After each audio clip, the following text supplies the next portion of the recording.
Obstetrics let's continue the obs radiology integration. So हम pregnancy में science को देखते हैं, कौन कौन से साइंस आते हैं।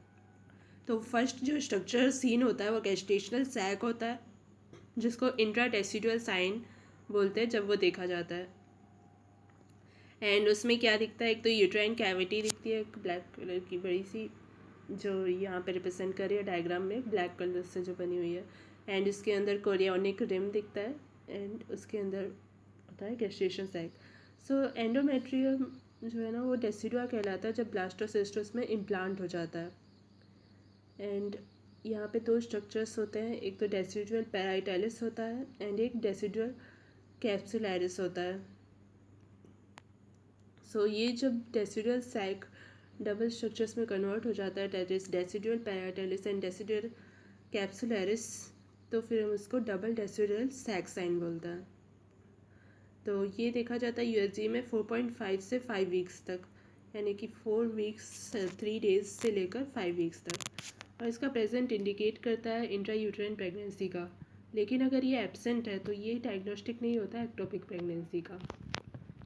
नाउ सेकेंड स्ट्रक्चर जो देखा जाता है योक सैक देखा जाता है, तो 5 to 10 वीक्स में ये दिखता है एंड ये डिग्रेड हो जाता है 10 to 12 वीक्स में। तो योक सैक ऐसा अंदर में दिखता है, गेस्टेशनल सैक बड़ा सा होता है। नाउ थर्ड फीटल पोल दिखता है, तो फीटल पोल क्या होता है हम यहाँ पे एम्ब्रियोलॉजी में देखते हैं। तो यहाँ पे एपीब्लास्ट फॉर्म होता है अंदर की तरफ एंड बाहर की तरफ ट्रोफोब्लास्ट फॉर्म होता है। एंड एपीब्लास्ट ऊपर की तरफ फॉर्म होता है, नीचे की तरफ जो लेयर होता है अंदर साइड वो हाइपोब्लास्ट होता है। तो हाइपोब्लास्ट को जो कंटेन करती है वो कैविटी को बोलते हैं योक सैक, एंड एपीब्लास्ट को जो कंटेन करती है वो कैविटी को बोलते हैं एमनियोटिक कैविटी। सो फीटल पोल जो कंटेनिंग कैविटी होती है वो एमनियोटिक सैक होती है। तो दो कैविटीज़ होती है ना, जब ये फॉर्म हो जाती है दोनों कैविटीज़, तो इसको डबल ब्लैप साइन बोलते हैं। एक एमनियोटिक कैविटी है, दूसरा योक सैक। अब दोनों को पहचानते कैसे हैं, कौन सी एमनियोटिक कैविटी है और कौन सी योक सैक है। तो एमनियोटिक सैक में फीटल पोल होता है एंड जो दूसरी कैविटी बच गई वो योक सैक होगी। देन यूएसजी में फर्स्ट स्ट्रक्चर जो देखा जाता है वो तो गेस्टेशनल सैक होता है। Gestational sac true gestational sac भी हो सकता है एंड सूडो गेस्टेशनल सैक भी हो सकता है।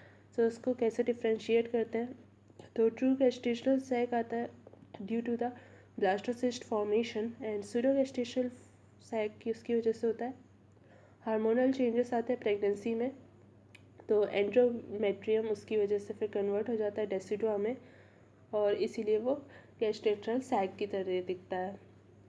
एंड ट्रू गेस्टेशनल सैक मिलता है इंट्रायूटेराइन प्रेगनेंसी में, जबकि सूडो गेस्टेशनल सैक मिलता है एक्टोपिक प्रेगनेंसी में। तो उसमें डिफ्रेंशिएट कैसे करेंगे हम देख के, तो चूँकि इम्प्लांटेशन किया जाता है एक साइड पे, मतलब होता है एक साइड पे, तो इसीलिए जो ट्रू गेस्टेशनल सैक है ना वो इसेंट्रिकली लोकेटेड रहता है, मतलब एक साइड में रहता है, जबकि जो सूडो गेस्टेशनल सैक है वो सेंट्रली देखा जाता है। देन डिफरेंस और क्या है उसमें, ये एवरीडे ग्रो करता है। ट्रू गेस्टेशनल सैक जो है वो 1 mm से ग्रो करता है और 1 वीक में ऑलमोस्ट 7 mm ग्रो कर जाता है, जबकि सूडो गेस्टेशनल सैक कभी ग्रो नहीं करता। और थर्ड डिफरेंस ये है कि yolk sac true gestational sac में प्रेजेंट रहता है, जबकि सूडो गेस्टेशनल सैक में वो एब्सेंट रहता है। एंड डबल ब्लैप साइन भी ट्रू गेस्टेशनल सैक में प्रेजेंट रहता है, जबकि सूडो में एब्सेंट रहता है। ना वायबिलिटी कैसे चेक करते हैं फीटस की, तो कार्डियक एक्टिविटी को चेक करके करते हैं हम वायबिलिटी चेक। तो ट्रांसवेजेनल स्कैन में ना कार्डियक एक्टिविटी दिखती है और 5.5 से लेकर 6 वीक्स तक दिखती है, मतलब 5 वीक 3 डेज से लेकर 6 वीक्स तक। और अगर कार्डियक एक्टिविटी इसमें प्रेजेंट है तो फिर वायबल है। इस तरीके से हम इसको पता कर सकते हैं वायबिलिटी। नॉन वायबिलिटी का क्राइटेरिया क्या है कि गेस्टेशनल सैक अगर ग्रेटर देन 25 mm हो गया है फिर भी फीटल पोल नहीं दिख रहा है या एम्ब्रियोनिक सैक नहीं दिख रहा है, तो फिर वो नॉन वायबल होगा फीटस। अगर crown rump length greater than 7 mm है और कोई कार्डियक एक्टिविटी नहीं दिख रही है तो वो मिस्ड अबॉर्शन का केस है।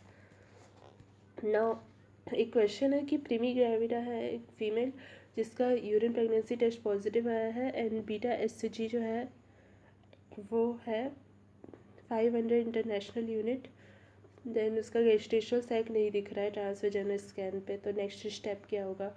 तो यहाँ पे डिस्क्रिमिनेशन स्कोर ऑफ HCG हम देखेंगे, बीटा HCG। तो अगर ग्रेटर देन 2000 इंटरनेशनल यूनिट होता और गेस्टेशनल साइक फिर भी एब्सेंट होता तो फिर हम उसको ब्लाइटेड ओवम का केस बोलते हैं। लेकिन यहाँ पे तो 500 इंटरनेशनल यूनिट ही है, इसलिए हम वेट करेंगे अभी और रिपीट करेंगे यूरिन प्रेगनेंसी टेस्ट को आफ्टर 1 वीक। तो वेट करेंगे जब तक कि बीटा HCG 2000 इंटरनेशनल यूनिट ना हो जाए। सो ये था इसका next part of radio integration का। Thanks for watching.